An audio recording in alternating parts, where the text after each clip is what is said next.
Assalamualaikum warahmatullahi wabarakatuh. Bismillahirrahmanirrahim. Alhamdulillahirabbil alamin, wassalatu wassalamu ala nabiyyina Muhammadin wa ala alihi wa sahbihi ajma'in, wa ba'du.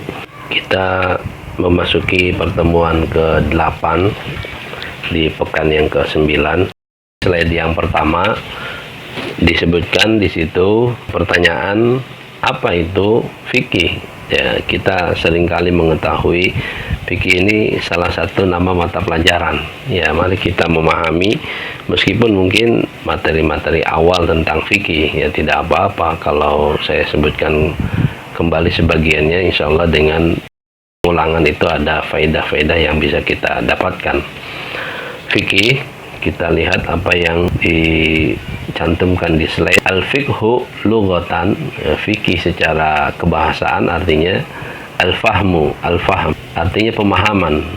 Saya cantumkan kata faham ini didapati dalam ayat walakin la tafqahuna tasbihahum di surah Al-Isra ayat 44.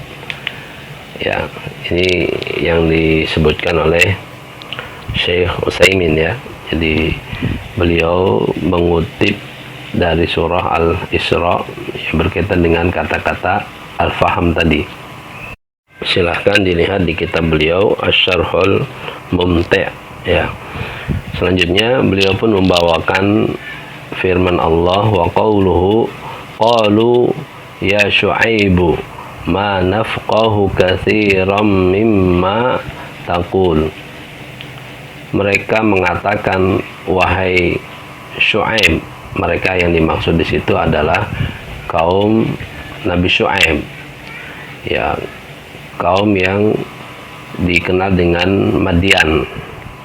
Sebagian ulama ahli tafsir menyebutkan mereka ini satu kaum ya yang dikenal dengan Madian.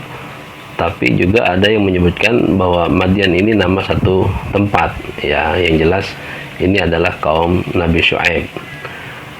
Ma nafqahu katsiran mimma taqul, tidaklah kami memahami banyak dari apa yang kau ucapkan.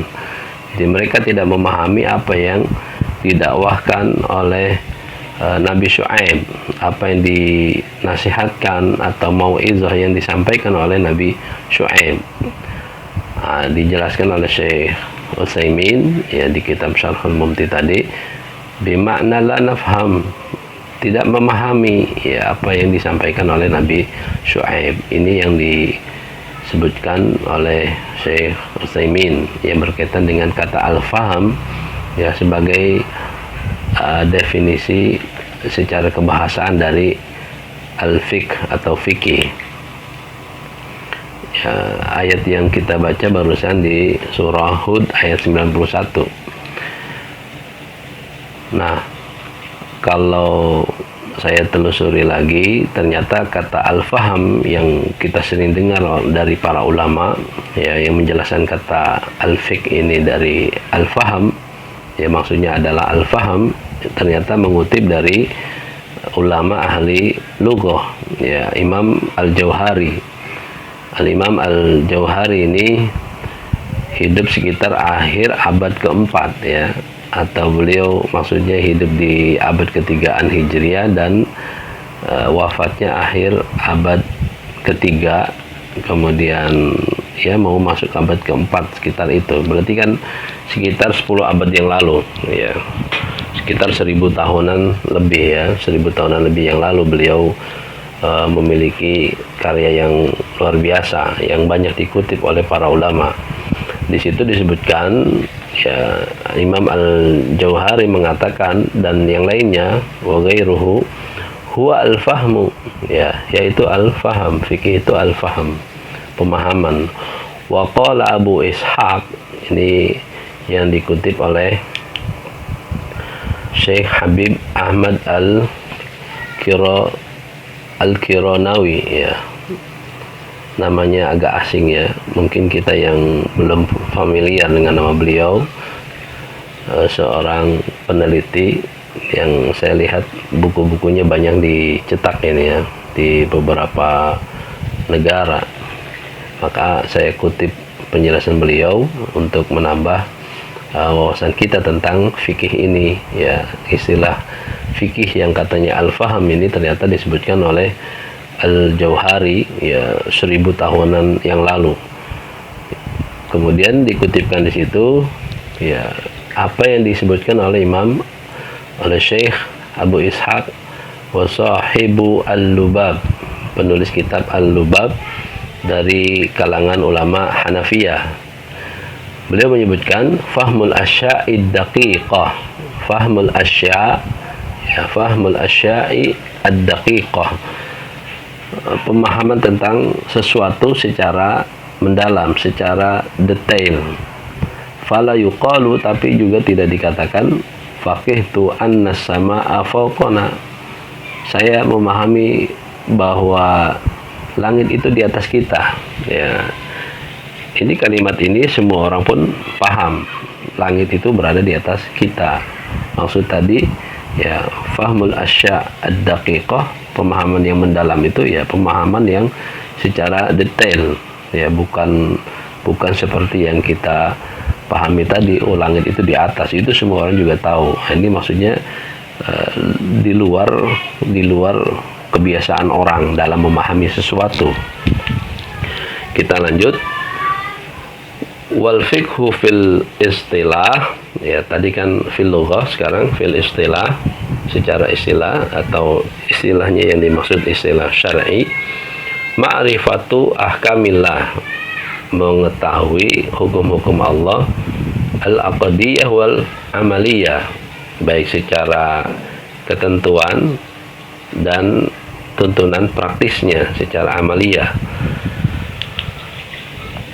Ini disebutkan di kitab Syarhul Mumti tadi ya. Selanjutnya kita lihat waqala Syekh Abu Ishaq ya di kitab Al-Hudud ya, masih sama ya di kitab yang tadi saya sebutkan dari Habib Ahmad Al-Qironawi ya. Beliau mengutip Abu Ishaq ya, Syekh Abu Ishaq menyebutkan al-faqih, orang yang faqih itu orang yang ahli fikih, man lahul fiqh, orang yang memiliki pemahaman ya, pemahaman fikih. Fa kullu man lahul fiqhu faqihun, setiap orang yang memiliki pemahaman tentang fikih maka dia disebut faqih ya. Ahli fikih itu disebut faqih, dalam bahasa Arab faqih, dalam bahasa Indonesia ya ahli fikih. Wa man la fiqha lahu falaysa bifaqih, orang yang tidak memiliki pemahaman tentang fikih maka dia bukanlah seorang yang faqih. Itu ini yang disebutkan oleh Habib Ahmad Al-Qironawi tadi di halaman 23 sampai 24 ya. Ini kitab-kitab ini bisa dilihat di minimal di buku Google, apa itu, Google Book ya, insya Allah bisa dicek di situ. Kemudian kalau yang dari Syarhul Mumti, Asy-Syarhul Mumti, selain yang edisi cetak juga bisa dicek di Maktabah Syamilah. Jadi silahkan nanti bisa dicek di Maktabah Syamilah yang sudah diinstal di laptopnya masing-masing. Nah, dari sini kita memiliki dasar tentang penjelasan apa itu fikih dari kitab para ulama. Selanjutnya, kata-kata fikih itu sendiri sebetulnya sudah muncul 1 abad lebih ya, 1200-an tahun yang lalu. Itu di zaman Imam Abu Hanifah sudah ada. Imam Abu Hanifah menulis kitab Fiqhul Akbar. Ya, Fiqhul Akbar di situ bukan sekedar hanya kitab fikih yang kita pahami hari ini. Jadi mulai mengalami penyempitan makna. Kalau di zaman Imam Abu Hanifah dulu, Fiqhul Akbar termasuk ya kitab yang berkaitan dengan akidah. Selanjutnya saya kutipkan di situ riwayat Muawiyah, man yuridillahu bihi khairan yufaqihu fid din. barang siapa yang dikehendaki oleh Allah kebaikan, maka Allah akan memahamkan kepadanya dalam hal agama, dalam urusan agama. Ini riwayat muttafaqun alaih dalam Sahih Bukhari dan Muslim. Jadi kata faqih di situ sudah muncul, yufaqihu fiddin, maka dia akan dipahamkan dalam hal agama. Orang-orang yang menuntut ilmu, ya, orang-orang yang menuntut ilmu ini orang-orang yang diharapkan kebaikan oleh Allah, maka dia diberikan pemahaman dalam agama. Itu yang berkaitan dengan definisi, termasuk akar kata fikih yang sering kita sebut-sebut atau sering kita dengar. Ya, selanjutnya urgensi ilmu fikih. Untuk apa sih gitu kan ya? Untuk apa sih belajar ilmu fikih itu? Apa sih pentingnya belajar fikih itu? Kita bisa lihat surah Az-Zariyat ayat 56 yang sering kita baca, wa ma khalaqtul jinna wal insa illa liya'budun, dan tidaklah aku ciptakan jin dan manusia melainkan untuk beribadah, ya, liya'budun, kepada Allah. Ini kan urgensinya diciptakan jin dan manusia untuk beribadah. Nah, menarik sekali kita lihat penjelasan dari Syekh penulis kitab Al-Wajiz, Syekh Abdul Azim Badawi, ya, Syekh Abdul Azim Badawi, di muqaddimah kitab beliau Al-Wajiz tadi, Al-Wajiz fi Fiqh Sunnah wa Kitabil Ajiz. Di muqaddimah beliau memberikan penjelasan, ya, tentang ibadah itu, ya, termasuk di sini sholat, ya, ada syarat dan rukunnya, ya kan. Nah, kemudian tentang wudu, ya, wudu kan termasuk syarat dari sholat. Jika tidak sah wudunya, maka sholat pun tidak sah. Tidak benar cara berwudunya, maka mempengaruhi sahnya sholat. Ya, maksudnya tidak benar, bukan sekedar sunnah wudu, ya, yang berkaitan dengan tata cara wudunya. Jika tidak dipenuhi rukun-rukunnya, maka bisa menyebabkan wudunya rusak. Kemudian karena ibadah sholat harus dengan wudu, dan wudu pun harus benar tata caranya, maka seseorang harus belajar fikih. Maka ini menjadi fardu ain, ya, bukan lagi fardu kifayah. Urusan-urusan yang berkaitan dengan tata cara ibadah ini hukumnya fardu ain. Nah, untuk mewujudkan urgensi kita diciptakan, atau jin dan manusia diciptakan untuk beribadah, ya, harus dengan belajar tadi, ya, belajar fikih. Kemudian nanti dengan belajar kita bisa melaksanakan ibadah yang Allah perintahkan. Dalam hal ini kan ada kaidah ma la yatimul wajibu bihi illa bihi fahuwa wajib. Apa yang tidak sempurna, satu ibadah yang wajib tadi, kecuali dengannya, maka kita harus belajar, ya, belajar fikih tadi, ya. Ya, tidak bisa tidak, kita harus belajar fikih agar ibadah-ibadah kita menjadi sempurna. Ya, tadi, ya, saling berkaitan. Sebelum kita sholat berarti harus menguasai bab wudu. Ya, sebelum bab wudu juga harus menguasai tentang jenis-jenis air, tentang cara-cara toharah, dan termasuk air-air yang bisa dijadikan untuk bersuci. Dan ternyata setelah kita banyak belajar, ya, belum tentu kita mendapat bimbingan oleh Allah atau bimbingan dari Allah untuk mengamalkan apa yang telah kita pelajari. Maka penting sekali, seperti dalam riwayat yang saya sebutkan, ya, silakan dibaca di slide-nya, dari Mu'ad ibni Jabal, anna Rasulullah sallallahu alaihi wasallam akhadha biyadihi, dari Mu'ad bin Jabal, bahwa Rasulullah memegang tangannya, waqala, dan mengatakan, ya Mu'ad, wahai Mu'ad, wallah, demi Allah, inni la uhibbuka, sungguh aku benar-benar mencintaimu, wallah inni la uhibbuk, demi Allah sungguh aku benar-benar mencintaimu. Faqala usika ya Mu'ad, aku berikan wasiat kepadamu wahai Mu'ad, la tada'anna fi duburi kulli shalah taqul Allahumma a'inni ala zikrika wa syukrika wa husni ibadatik. Wahai Mu'ad, jangan kau tinggalkan di setiap akhir salat, maksud akhir salat sebelum salamnya ya, setelah membaca doa Allahumma inni a'udzubika min adzabi jahannam wa min adzabil qabri min fitnatil mahya wal mamat wa syarri fitnatil masiihid dajjal. Terus baca doa Allahumma a'inni, ya Allah tolonglah aku, ala zikrika, untuk berzikir kepadamu, wa syukrika, dan bersyukur kepadamu, wa husni ibadatik, dan memperbaiki ibadahku kepadamu.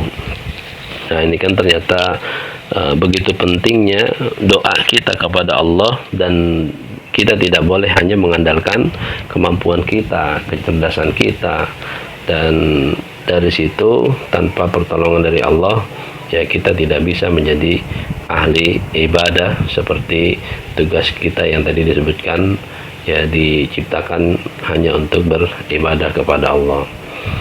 Ini urgensi ilmu fikih ya. Jadi belajar fikih itu menjadi satu kewajiban bagi kaum muslimin. Selanjutnya yang ketiga, yang berkaitan dengan tujuan pembelajaran fikih, harus jelas ya, targetnya harus jelas, jadi tujuannya harus jelas.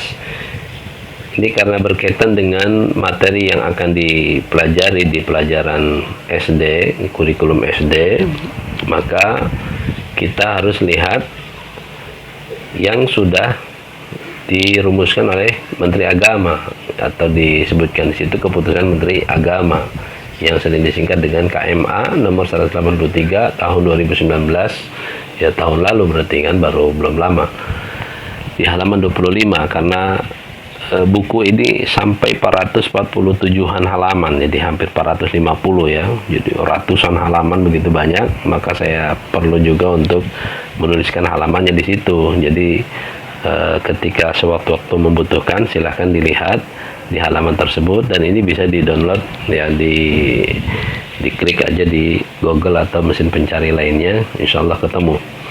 Tujuan pembelajaran fikih yang pertama, memahami cara-cara pelaksanaan hukum Islam, baik yang menyangkut aspek ibadah maupun muamalah.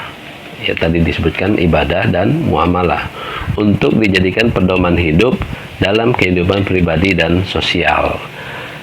Jadi ini tujuan yang pertama, memahami cara pelaksanaan hukum-hukum Islam.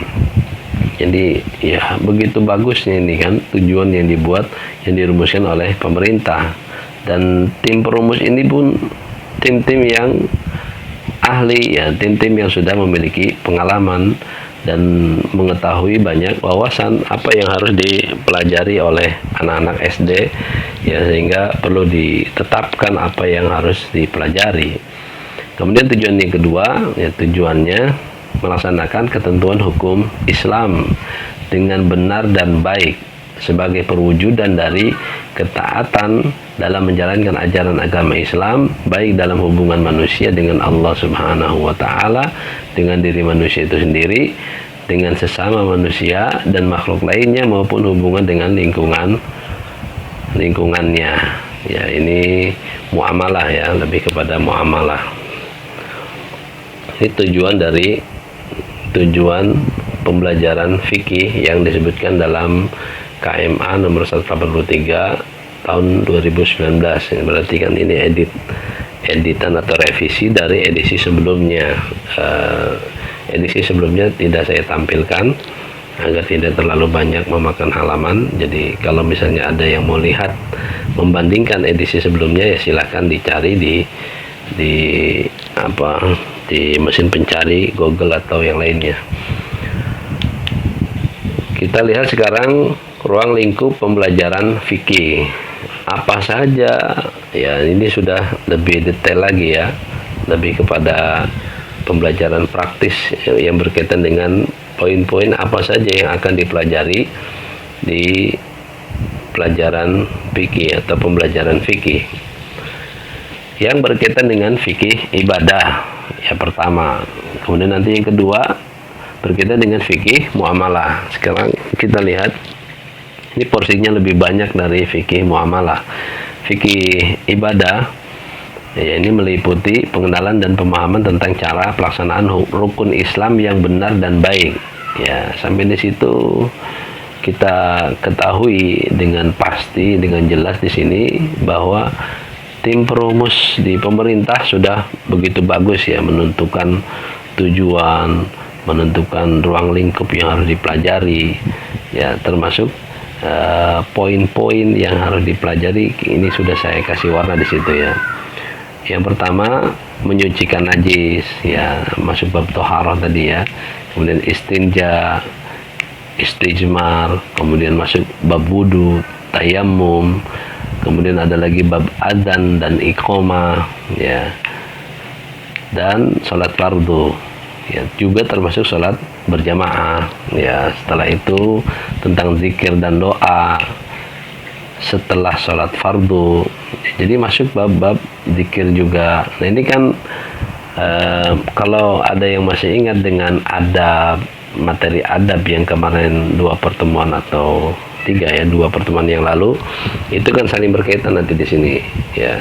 Ternyata di pelajaran fikih juga diajari dengan zikir dan doa setelah sholat fardu ya.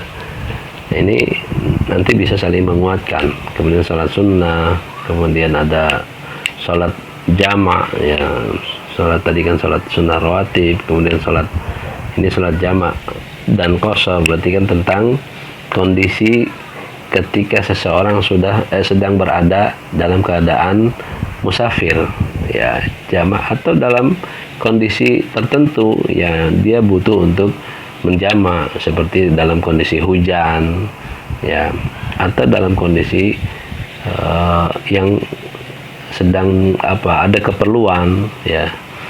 Kemudian atau di situ ada salatnya orang yang sakit ya.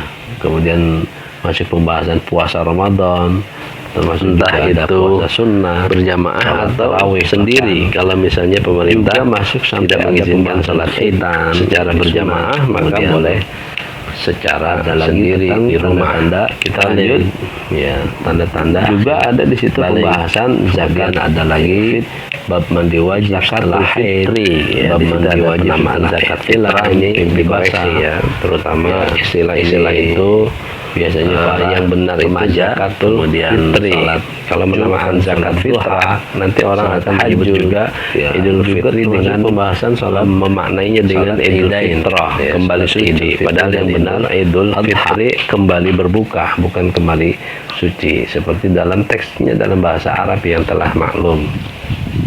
Kemudian juga tentang pembahasan infak sodako ya, infak dan sodako juga, karena ini sudah memasuki tadi pembahasan Id, maka menjelang hari raya Idul Kurban, nah, juga masuk pembahasan kurban, bahkan nanti sampai kepada pembahasan haji dan umroh. Masya Allah, begitu banyak materi-materi yang dipelajari oleh anak-anak SD, tentunya dengan cara yang praktis semudah mungkin ya, sehingga tidak memberatkan mereka ya. Kalau kita lihat juga mungkin semenjak anak-anak TK pun sudah mulai ada pengenalan ya, sekedar pengenalan ibadah-ibadah, mulai sholat, terus apalagi termasuk umroh, haji. Makanya di Pondok Gede seringkali, atau di Islamic Center ya, di Islamic Center juga seringkali ada kunjungan dari anak-anak TK ya, yang mengadakan acara umroh atau manasik ya, manasik haji maupun umroh. Nah ini poin-poin yang tadi saya sebutkan semua sengaja saya beri warna-warni supaya kita bacanya mudah ya, tidak terkecoh dengan begitu banyaknya poin-poin yang disebutkan. Di poin yang kedua berkaitan dengan fikih muamalah ya, ini pun semuanya sama dari keputusan Menteri Agama yang sudah di launching 2019 yang lalu. Poin yang kedua, fikih muamalah yang meliputi pengenalan dan pemahaman mengenai makanan, minuman, ya, binatang yang halal dan haram, ya, makanan dan minuman yang halal dan haram gitu ya, binatang yang halal dan haram, babi halal atau haram gitu kan, anjing halal atau haram dagingnya begitu. Nah, ini pembahasan semacam itu. Kemudian ada pembahasan jual beli, pinjam meminjam, gosop, dan barang-barang temuan atau yang diistilahkan dalam istilah fikih dengan luqatah. Kalau gosop ini meminjam barang orang tanpa ada informasi kepada pemiliknya, ya main pakai aja gitu ya. Nah, pembahasan yang segini banyaknya tidak mungkin saya tampilkan sebagai contoh satu persatu nanti di uraian silabus yang kita desain sebagai desain kurikulum atau desain pembelajaran fikih ibadah dan muamalah. Hanya sebagian yang ada di silabus saja saya kutip, nanti saya copy dan sebagainya saya ketik ulang. Kita buat desain pemetaan untuk pembelajaran fikih. Ya, sekali lagi ini hanya beberapa poin sebagai sampel lah, ya tidak bisa kita masukkan semua, kan akan sangat banyak memakan waktu, dan ini menjadi contoh pedoman bagi yang nanti akan mendapat amanah untuk mengajar. Ya, kita lihat berarti nanti kelas berapa, kemudian kita cocokkan dengan materi yang dari pemerintah. Barangkali juga mungkin di sekolah ada kurikulum mandiri yang dirumuskan, biasanya mungkin sebagiannya perpaduan antara kurikulum intern dengan kurikulum pemerintah misalnya. Ya, kita sekarang lanjutkan di slide selanjutnya. Ini berkaitan dengan standar kompetensi lulusan. Setelah anak-anak belajar fikih, ya mereka harus memiliki standar kompetensi lulusan atau sering disingkat dengan SKL. Bahkan kalau tim akreditasi ini ada bagian tersendiri, ya, SKL ini bagian yang mengurus standar kompetensi lulusan. Anak-anak yang sudah belajar fikih atau materi-materi yang lain, mereka memiliki standar kompetensi apa, memiliki kemampuan minimal apa setelah belajar materi tersebut. Ya, saya bacakan standar kompetensi lulusan atau SKL mata pelajaran fikih ialah siswa mampu mengenal dan melaksanakan hukum Islam yang berkaitan dengan rukun Islam. Dalam rukun Islam sendiri ada 5, ya kan. Ada pertama syahadat, 2 sholat, 3 zakat, 4 saum, 5 haji jika mampu. Nah, kemudian kita lihat di situ kembali ke SKL yang disebutkan oleh pemerintah, mengenal dan melaksanakan hukum Islam yang berkaitan dengan rukun Islam. Mulai dari ketentuan tata cara pelaksanaan taharah, ya, di dalam kitab fikih sudah masuk bab taharah, sholat, puasa, zakat, sampai dengan pelaksanaan ibadah haji, ya, serta ketentuan tentang makanan dan minuman, juga masalah khitan, sampai ibadah kurban, dan cara pelaksanaan jual beli dan pinjam meminjam. Nah, ini yang harus dikuasai oleh para anak-anak didik kita nanti di sekolah SD ketika mereka sudah menyelesaikan program belajar 6 tahun. Ya, demikian banyak, dan tentu agar lebih mudah dibagi, ya, di breakdown ke beberapa pembagian atau beberapa kali pertemuan di setiap tahun pelajarannya. Slide selanjutnya kita lihat tausihatun fi tadrisil ibadat. Tausihat ini yang berkaitan dengan petunjuk teknis, ya, pelaksanaan dalam tadrisil ibadat, pengajaran materi-materi ibadah atau tata cara ibadah. Maksudnya di sini fikih-fikih ibadah.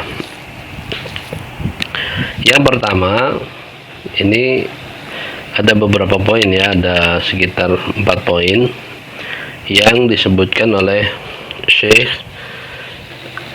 Abid Taufik Al-Hashimi, profesor atau guru besar di Saudi ya, di Jamiah Baghdad ya, di Jamiah Baghdad di Irak. Beliau menyebutkan yang pertama al-makna al-lughawi wal fikhi.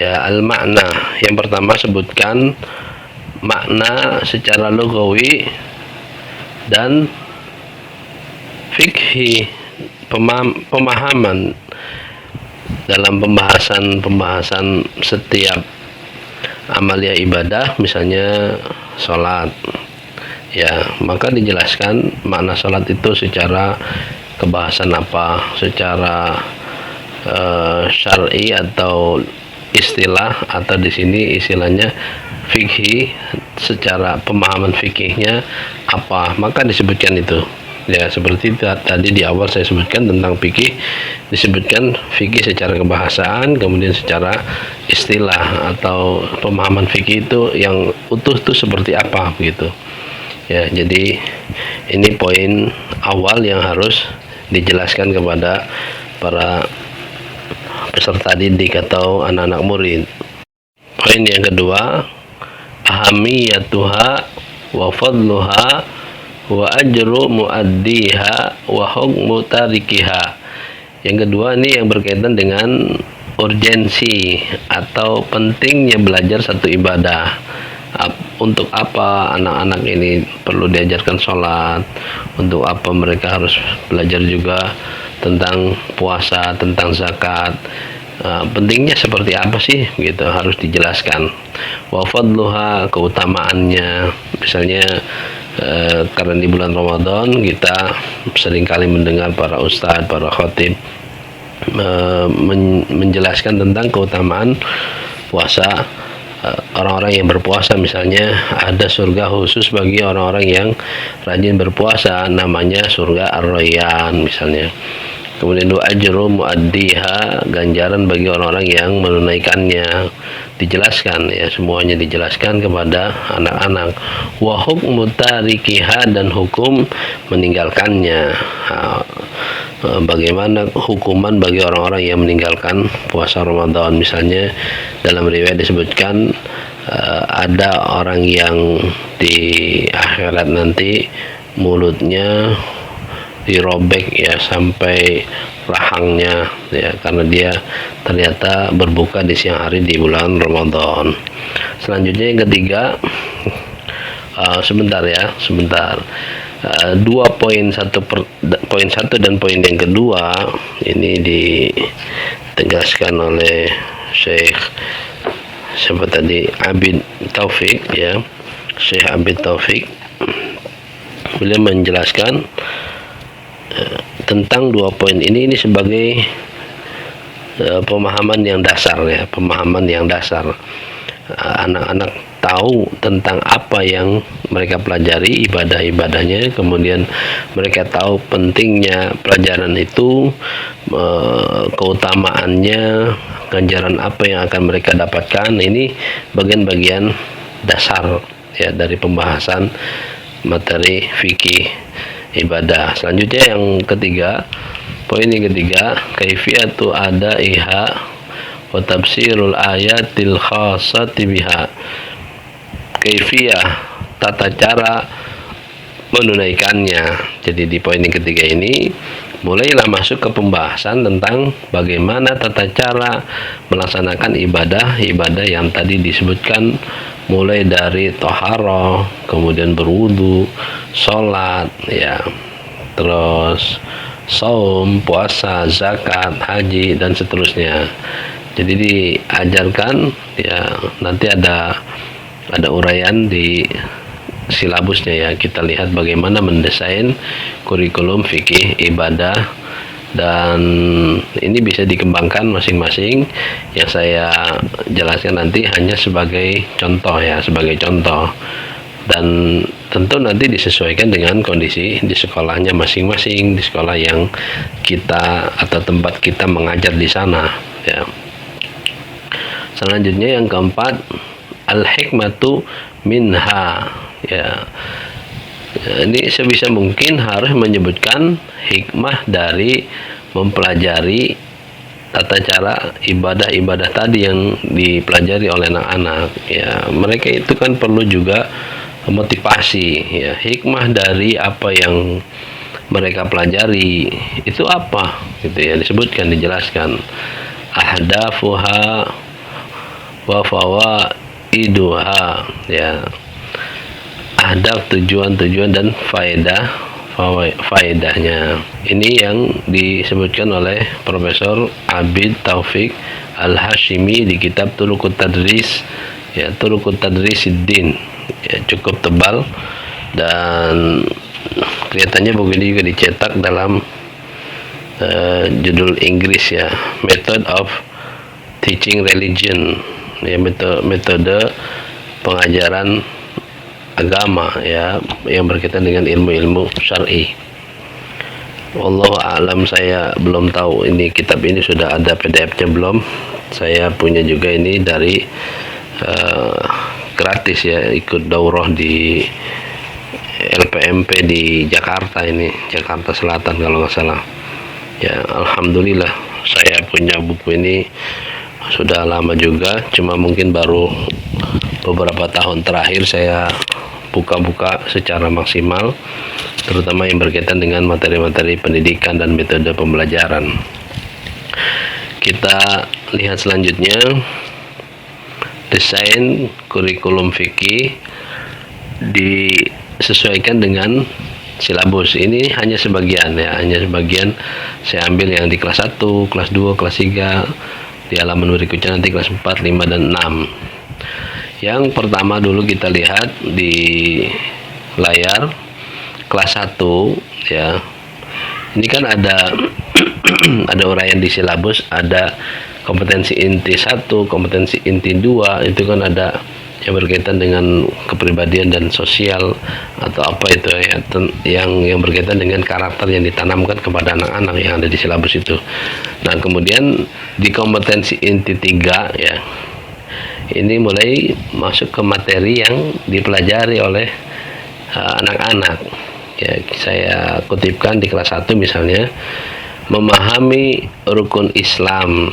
Yang pertama, memahami rukun Islam. Nanti kan perinciannya ada ya, termasuk syahadat, sholat, puasa, zakat, dan ibadah haji. Yang pertama ini di kelas 1 ini anak-anak ya, anak-anak kelas 1 SD berarti kan, atau kelas 1 MI, mereka dituntut untuk mampu memahami rukun Islam di pelajaran PAI-nya ya, PAI, atau dalam hal ini PAI-nya dikerucutkan lagi menjadi pelajaran fikih. Di pertemuan yang lalu sudah saya uraikan di bukunya atau di slide yang saya kirim, bahwa pemerintah sudah merumuskan materi PAI di madrasah itu menjadi 4 pelajaran. Yang pertama pelajaran akidah ya, akidah akhlak ya, kemudian Al-Quran hadis, yang ketiga fikih, dan sejarah peradaban Islam, atau pemerintah menyebut dengan sejarah kebudayaan Islam. Ini perincian dari materi PAI yang diajarkan di sekolah umum. Kemudian kalau di sekolah madrasah ibtidaiyah, MTS, dan aliyah itu ada menjadi 4 pelajaran tadi ya, akidah, akhlak, fikih, Al-Quran hadis, dan sejarah peradaban Islam. Nah, kita lanjutkan kembali di kompetensi inti yang diajarkan, dipelajari di anak-anak kelas 1, yaitu memahami rukun Islam. Berarti kan nanti anak-anak menghafal dari apa yang dipelajari. Rukun Islam ada 5, 1 syahadat, 2 sholat, 3 melaksanakan puasa, yang keempat zakat, yang kelima ibadah haji. Itu harus dihafalkan di sejak dini.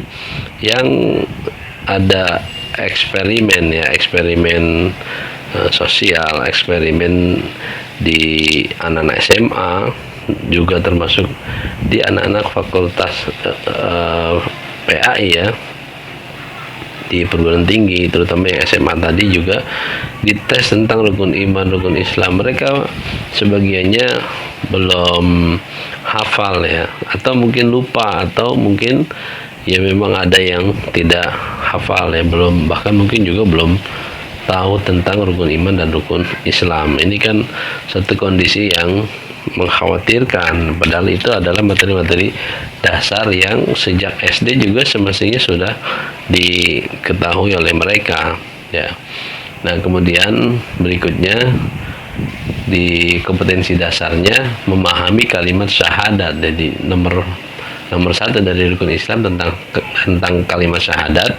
Mereka tidak hanya mengucapkan kalimat syahadat asyhadu an la ilaha illallah wa asyhadu anna muhammadan rasulullah, itu tidak hanya sekedar mengucapkan kalimat-kalimat tadi, tapi juga diberikan pemahaman ya sekilas.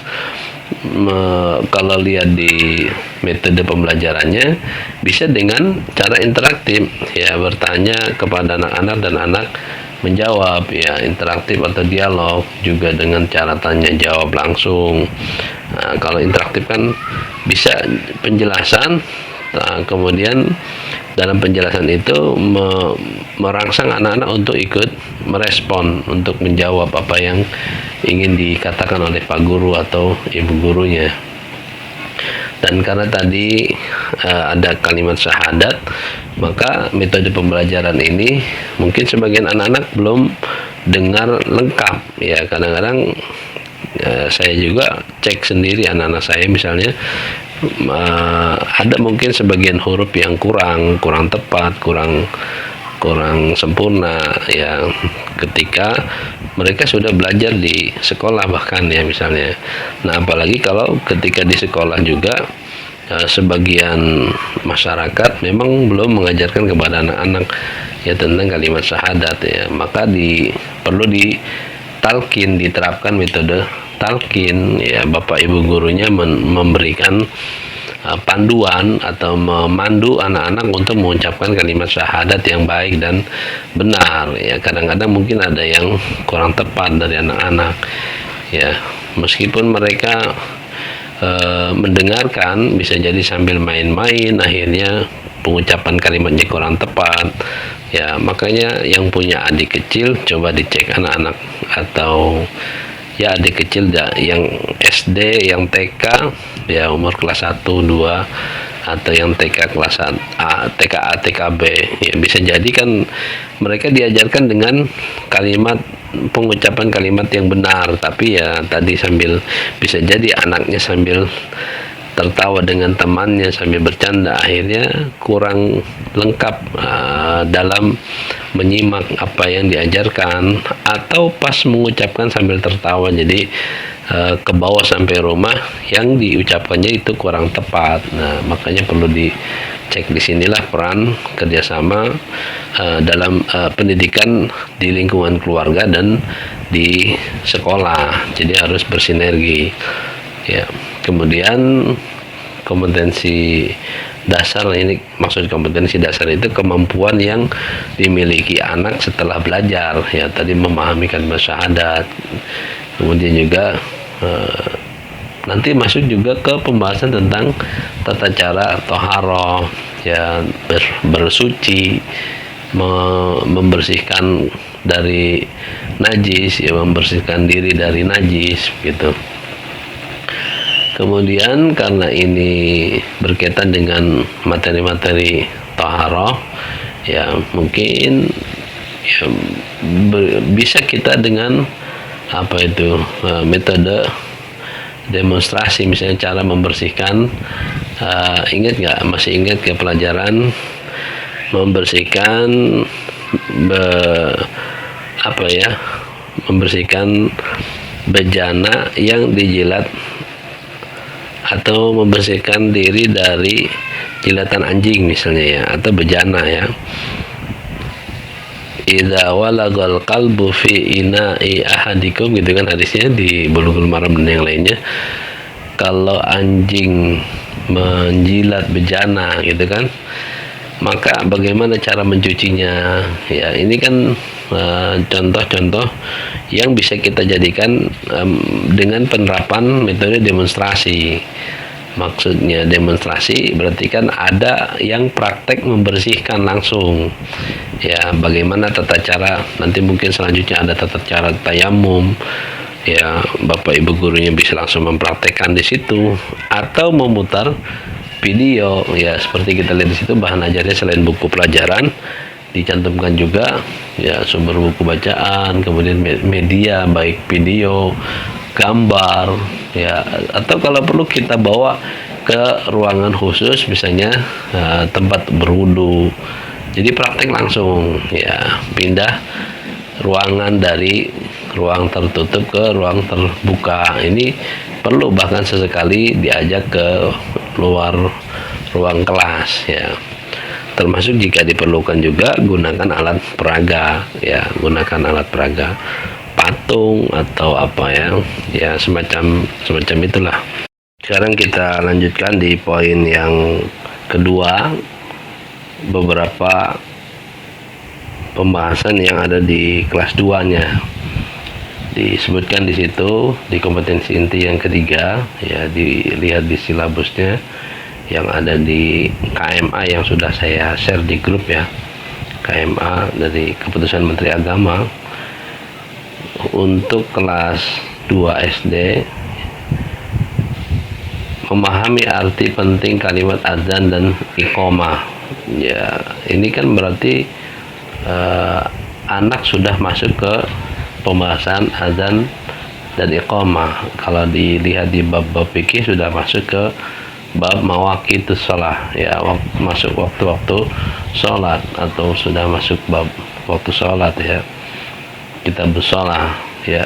Kemudian anggaplah tadi wudhu sudah menguasai semua anak-anak ya. Kemudian kita masuk tentang pembahasan azan yang perlu juga diajarkan kepada anak-anak ya, ditalkin kalimat-kalimat azannya, kalimat takbirnya, Allahu Akbar begitu berulang-ulang, kemudian diikuti oleh anak-anak sehingga anak-anak pun bisa, jika perlu yang sudah hafal diminta satu orang untuk mengucapkan kalimat azan dan iqamah. Jadi indikatornya jelas ya, anak-anak nanti mampu mengucapkan kalimat azan dan iqamah.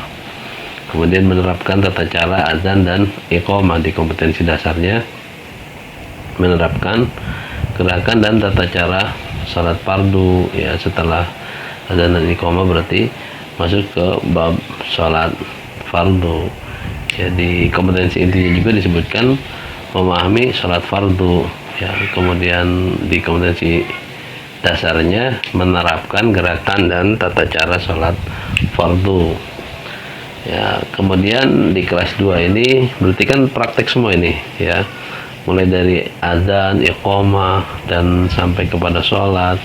Ini kan semuanya materi-materi yang tidak hanya sekedar teoritis ya, diceramahi ya. Ini bahkan ini materi yang praktis ya. Kemudian dalam tata cara penjelasannya bisa dengan interaktif atau dialog ya, sesekali adakan tanya jawab, dan teks atau bacaan-bacaan yang harus dihafal oleh anak-anak ini kan pastinya harus ditalkin terlebih dahulu oleh guru ya, masing-masing kelas ya, baik guru kelas ataupun guru mata pelajaran. Jadi ditalkin terlebih dahulu oleh guru masing-masing, diajarkan bagaimana cara mulai bertakbir. Tadi kan ada di komas dianggap sudah selesai, kemudian masuk ke cara bertakbir, bagaimana posisi tangan, kedua tangan, telapak tangan kita ya tentu sambil dijelaskan sambil mempraktekkan ya. Jika semua sudah selesai bisa minta satu atau dua anak maju ke depan sambil dipraktekkan atau sambil menjelaskan, ya sambil ada anak yang menjadi model, ya bisa disebutkan sebagai apa di situ, demonstrasi ya atau model, ya terserah, nanti disesuaikan aja di silabus dan RPP-nya masing-masing. Adapun bahan ajar yang digunakan ya selain tadi buku guru, buku sumber bacaan lainnya buat guru dan siswa, media pembelajaran ya berupa video, kalau tidak ada video bisa dengan gambar ya, baik gambar-gambar berupa poster, ada kan ya banyak poster-poster praktek sholat ya, gerakan-gerakan sholat, atau ada buku-buku kecil ya, buku type gitu khusus panduan sholat misalnya, itu kan murah ya, hanya berapa, nggak sampai 10.000 ya. Dulu saya masih ingat buku-buku itu, saya lihat awal-awal terbit ya, buku-buku Syekh Jibrin yang hanya ukuran saku, itu kan masih harga 3.000 rupiah. Kalau sekarang mungkin ya 15 ribuan lah kurang lebih ya. Dulu kan saya pernah beli ya buku-buku yang buku saku salat itu kecil. Ternyata memang di situ banyak perbedaan yang dulu saya kecil baca pelajari ya, setelah udah mulai beranjak dewasa baru mulai mengerti tentang bacaan-bacaan sholat yang sesuai dengan riwayat-riwayat dalam sunnah atau hadis-hadis Nabi yang sahih atau minimal hasan ya. Nah, berbeda dengan apa yang dulu diajarkan seperti kebanyakan di masyarakat ya, yang banyak dari mengambil dari kitab Ihya Ulumuddin atau yang lainnya, yang ternyata riwayat-riwayatnya banyak yang tidak bisa dipertanggungjawabkan. Nah, lanjut lagi kita lihat, selain tadi video dan gambar yang menjadi media dalam pembelajaran sholat fardu ini, ya bisa aja kita bawa ke masjid, misalnya satu kelas pergantian ya, satu kelas A, kemudian nanti kelas B, satu kelas semua ke masjid, kita praktikkan bagaimana melaksanakan tata cara sholat fardu ya di masjid semuanya, sambil posisi seperti sholat ya, kalau perlu tadi sebelumnya berwudu ya. Nah, terus yang ketiga atau di kelas 3-nya ya, barisan yang ketiga di kelas 3 ini berkaitan dengan memahami sholat sunnah. Jadi sholat fardu, lanjut sholat sunnah, begitu banyak sholat sunnah, mulai sholat duha ya, atau sejak malamnya sholat witir, sholat tahajud, sholat qobliyah fajar, sholat duha ya, dan banyak lagi sholat sunnah yang lainnya, termasuk sholat kusuf misalnya. Di situ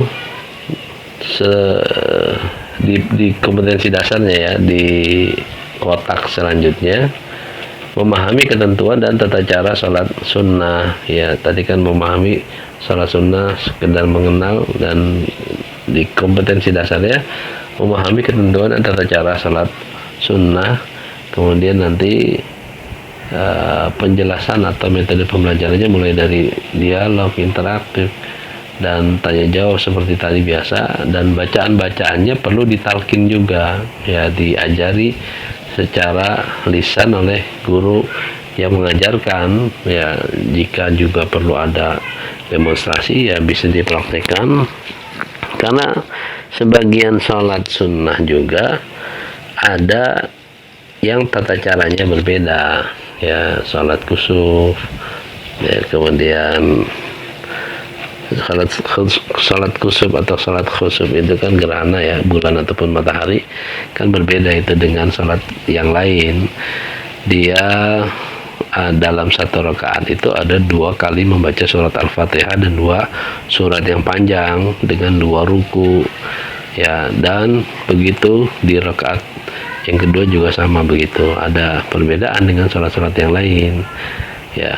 Kemudian di sholat Id misalnya, sholat Idul Fitri, di rakaat yang pertama takbirnya 7 kali ya, selain takbiratul ihram ya 7 kali, kemudian di rakaat yang kedua takbirnya sampai 5 kali. Ini kan ada perbedaan tersendiri ya di salat-salat ini. Ya, terlepas dari perselisihan ulama, ada yang mengatakan sholat id itu wajib, ada yang mengatakan sunnah. Ya, yang jelas kaifiatnya memang berbeda dengan sholat yang lain. Ya, sholat id ini ya khususnya tadi di takbir, di setelah takbiratul ihram dan bangkit dari sujud pada rakaat yang kedua. Itu sekilas tentang pembahasan sholat sunnah di kelas 3 ya. Bisa sama dengan video ya, sampelnya diputarkan di video atau dengan lihat gambar juga bisa dibawa ke masjid. Nah, di kelas 3 juga ada materi memahami sholat musafir, sholat bagi musafir ya. Berarti kan memasuki juga pembahasan mengqadha dan jamak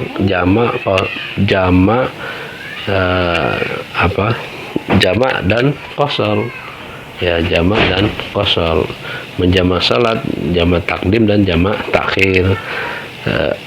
Zuhur dengan asar 4 menjadi sekaligus di awal atau di akhir ya. Nanti kalau yang qashar berarti kan harusnya 4 jadi 2 dirikas. Nah, ini perlu penjelasan yang sampai rinci kepada tata cara. Nah, agar mempermudah ya kita gunakan media. Meskipun kita sendiri bisa ya langsung praktekkan, tapi untuk anak mungkin akan ada lebih menarik dengan media ya, baik berupa kartun atau orang ya, dan langsung dengan peraga ya. Peraga juga boleh, peragaan juga nggak apa-apa. Ini tergantung ke kondisi guru tersebut ya, dia bisanya yang mana, agar ya diusahakan agar tidak jenuh. Kemudian salat orang yang sakit seperti apa ya, salat sambil duduk, sambil berbaring ya, ini kan perlu juga. Mungkin guru bisa meminta 1 atau 2 anak yang ya, 1 juga cukup ya, untuk mempraktekkan bagaimana tata cara orang yang sakit, tata cara mungkin juga nanti tata cara salat ketika di pesawat ya, dan banyak lagi pembahasan ya yang berkaitan dengan fikih ibadah ini ya. Selanjutnya di kelas 4 menjalankan sholat Jumat ya. Tentang sholat Jumat, sudah memasuki sholat Jumat ya. Kemudian kompetensi dasarnya menerapkan tata cara sholat Jumat. Jadi guru ya, yang paling mudah, yang paling enak itu langsung membawa ke ruangan khusus atau ke masjid atau ruang serbaguna. Dibuat posisi, dibuat simulasi ya, simulasi atau demonstrasi boleh ya, anak-anak yang memperagakan ya. 1 mungkin diminta sebagai misalnya sebagai khatib berdiri ya, meskipun tidak harus khutbah begitu ya, seperti sholat yang nyata ya, ini hanya sekedar pembelajaran. Kemudian metodenya ya hampir sama ya, tapi mungkin ini kelas 4 ya, sudah bisa diajak oleh guru yang mungkin guru sebagainya cenderung ceramah. Nah, kalau kelas 4 ke atas masih bisa lah mengikuti. Kalau kelas 3 ke bawah ini nyaris tidak akan bisa belajar dengan baik kalau dengan metode ceramah. Jadi dihindari metode ceramah itu terlalu lama ceramahnya di kelas 1, 2, dan 3. Kalau kelas 4 ke atas mungkin ya lumayan lah, agak-agak beberapa menit perlu jeda ya, jangan terus-terusan sampai 1 atau 2 jam pelajaran ceramah. Anak tidak nyaman kalau anak-anak kecil ya. Kemudian metode pembelajaran bisa juga dengan demonstrasi yang memperagakan tadi, dan bahan ajar ya hampir sama dengan yang sebelumnya, cuma di situ kalau ada ya ditambah mimbar untuk posisi khatib ya. Kalau di masjid prakteknya ya langsung dengan mudah tinggal menunjuk ya siapa yang akan bertindak sebagai khatib, maka dialah yang nanti mengambil posisi di mimbar. Selanjutnya yang kelima, di kelas 5 menerima kebenaran bahwa zakat fitrah ini yang saumnya berarti kelewat ya, tidak masuk ya, nggak apa-apa, ini hanya sampel-sampel. Yang kelima, menerima kebenaran bahwa zakat fitrah dapat menyucikan harta dan jiwa ya. Sekali lagi dikoreksi ya, sekaligus di situ guru mengoreksi istilah yang benar, zakatul fitri tadi sudah disebutkan ya. Kompetensi dasarnya menerapkan ketentuan zakat fitri, zakatul fitri ya. Hitungannya, ajak berhitung anak-anak ya, di kelas 5 sudah mulai bisa berhitung ya, sudah mulai menguasai perhitungan perkalian ya. Kalau dalam satu mud itu berapa, nanti ada bisa diumpamakan, nanti bisa dicatat di papan tulis, dijelaskan kepada anak-anak. Kalau misalnya guru sudah bisa membuat bagan atau membawa bagan yang sudah ada, itu akan lebih mempercepat waktu. Atau juga bisa menggunakan media ya, media tadi baik berupa slide ya di InFocus atau berbagai media yang lainnya. Mungkin sebagiannya kalau misalnya di buku bahan ajarnya ada ya, bisa kita manfaatkan dari situ, tapi mungkin perlu pengembangan dari yang lain ya. Selanjutnya di kelas 6 ya, yang terakhir, menerima nilai-nilai dari ketentuan tentang jual beli. Nah, ini baru masuklah ke bab muamalah ya, fikih muamalah. Sepertinya ada ungkapan yang bagus di kitab muqaddimah, atau bukan muqaddimah ya, di halaman-halaman awal buku Ustadz Dr. Erwandi Tarmizi, fikih apa judulnya, harta haram muamalah kontemporer ya. Silahkan dibeli, saya juga pernah ada yang mengirim versi PDF-nya, harta haram muamalah kontemporer. Beliau mengutipkan satu pernyataan ulama di bagian awal tentang konsep zuhud ya, karena di situ dikutipkan mengapa tidak menulis kitab zuhud. Nah, orang yang zuhud itu orang yang menghindari harta yang haram ya, kurang lebih begitulah isinya. Jadi begitu pentingnya pembahasan fikih muamalah, sampai-sampai orang yang zuhud itu digambarkan di bagian awal-awal buku Ustadz Erwandi tadi. Orang yang zuhud itu yang menghindari harta yang haram ya, begitu.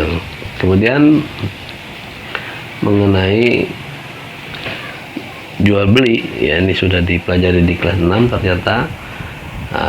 Kompetensi dasarnya di situ memahami ketentuan jual beli ya, apa saja yang menjadi ketentuan yang berkaitan dengan jual beli bagi penjual maupun pembeli, yang harus ada apa ya. Misalnya kalau ada transaksi hutang maka harus dicatat ya, Rasul pun mengingatkan begitu, harus dicatat, karena ketika terjadi transaksi mungkin ada kepercayaan yang tinggi dari orang yang dihutangi, tapi kan singkat waktu nanti di saat waktu yang ditentukan sudah harus membayar.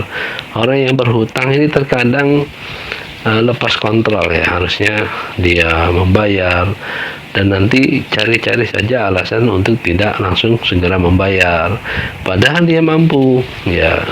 Ini banyak kasus terjadi. Nah, ini kan kasus-kasus begini pun bisa dilempar kepada anak-anak, diceritakan apa yang terjadi di masyarakat ya. Bahkan di zaman Khalifah Umar itu dengan tegas ya, orang yang tidak menguasai tentang fikih jual beli ini nggak boleh bertransaksi atau ikut bisnis di pasar ya, nggak boleh. Kemudian metode pembelajaran ya, bisa kita desain sedemikian rupa ya, mulai dari interaktif atau dialog dengan anak-anak, diadakan tanya jawab, jual beli apa saja yang diperbolehkan, atau transaksi yang boleh dan yang tidak boleh. Itu kan nanti bisa diperluas di pembelajaran bersama anak-anak ya. Kemudian demonstrasi, boleh anak-anak kita beri tugas, misalnya pekan depan akan belajar fikih, silahkan bawa barang-barang contoh yang akan diperjualbelikan di pasar, di minimarket, di swalayan, dan seterusnya. Atau hari ini yang bisa dipesan di marketplace, di penjualan online apa saja, misalnya banyak ya sekarang. Nah, itu kan bisa diberikan contoh-contoh, dan setiap zaman ini terkadang berbeda kondisi yang terjadi. Seperti hari ini sudah mulai banyak toko-toko tumbang. Swalayan sudah mulai banyak berguguran ya. Tapi di sisi lain, ekonomi masyarakat secara individual mulai tumbuh ya, yang seperti saya sebutkan sebelum-sebelumnya. Hampir para pemilik HP Android ya, berbasis Android ini memiliki marketplace yang dia jadikan media untuk berjualan secara online ya, untuk menambah income atau bisa passive income dan seterusnya.